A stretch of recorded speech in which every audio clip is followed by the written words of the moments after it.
Sa Good Vibes, isa ka 65 anyos nga lola may 30 ka mga hinuptanan nga ido kag napulo naman ka mga kuring. Initanan iya nga ginpang rescue o kung ginapa-turn over sa iya sa mga tag-iya nga hindi na magsagod. May report si Romeo Subaldo. Sagwa sa balay ni Teresa Hapsay sa Barangay Mansilingan sa Bacolod City, may mga dog cage kag may mga ido. Kag sa iya garahe, napuno man sa mga ido kag mga kuring. Initanan kung hindi na rescue, gina-turn over sa iya sang tag-iya nga hindi naluyag pa magpadayon sa pagsagod sang sapat. Bangod mga 30 na ang iya ginasagod nga mga ido kag napulo na ka mga kuring, nagpromisa siya nga hindi na gid magbaton pa sang dugang. Pero sang may nalabyan naman siya nga tutoy nga napabayaan lang malapit sa Libertad Market, hindi niya matulon nga pabayaan lang ang ido. Amo na ganyan gilabayan ko lang sa kung hindi na ko. Pagod siya ko pagkagabi. Kabalog, ko na pagkagabi, hindi ko na patulugon. Nadugangan na naman ang iyang hinuptanan.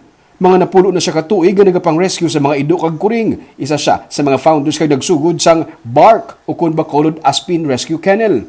Kuring lang gid sang unang iyang gina-rescue kag ginasagod. Pero sa naka-attend siya sa isa ka party kag nakita niya ang ido nga napabayan, didto napukaw ang iyang balatsagon nga magpang-rescue sang napabayan o kung ginasakit nga mga ido. Ginban na siya gani sa City Veterinary Office ng Bacolod kay sila man sa una ang una nga nakadiskubre nga ang mga ido sa City Pound ginatiro para patson kung wala sa may maadapo kon magawad. Ang style namon, gapang po kami sinuluyag mag-adapt dog sa pound. Kung may ara gani, gakuha kami na to, then deliver direct sa ila. One time, upa namon sang ido, kita namon gapangutkot sila, duta. Mangkot kami, para sa dina. Nga man pang tiruho na namon ang mga ido. Nya kamo na lang ginahulat namon nga maghalin. Bangod siyang sining nga sitwasyon sa iya nga balay nga napuno na sang kasapatan, wala na siya sang bata nga nagaupod puyo sa iya. Nagakadto na lang sila kung may kinahanglanon nga halakwaton o kung talaklason. Nahangpan niya man ang ilang desisyon, pero padayon ang ilang pagpadala sang suporta sa iya. Ginakapoy naman siya sa adlaw-adlaw nga pagpakaon sa mga ido ag pagpanilo sang ilang mga higko, pero nagapasalamat siya nga may volunteer pareho sa kay Maddie Kennedy nga nagakadto adlaw-adlaw sa iya nga balay para magbulig sa iya. Kaya mo lang ginaano naman nga tayo may mag-volunteer lang nga nang wala sila blag na obraya ha, pero love nilang dogs.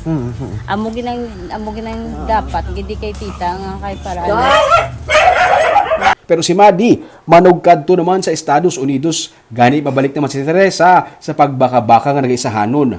May mga nag-donate man sa pagkaon o kung dog food pero masami, siya ang nagagasto para sa mga pagkaon sang ido kag kuring. Siya man ang nagadala sa ila sa vet, may mga utang pa siya gani kuno sa mga vet. Sa edad nga 65, ginakapoy na siya pero hindi siya pwede mag-untat kag pabayan ang mga ido kag kuring.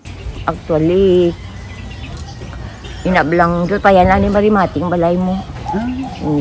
Di bukulo ko kung diin ko pamutang ang mga ido. Galing kasi ido nagpakitluin lang ko balay sa kabataan ko nga. Di kong Marimating yung balay diin nyo ko pesta roon. Kung nasuguran mo na kuno abi ang pag-alaga sa sining nga mga hinuptanan, hindi ka na makauntat kay palangga mo na.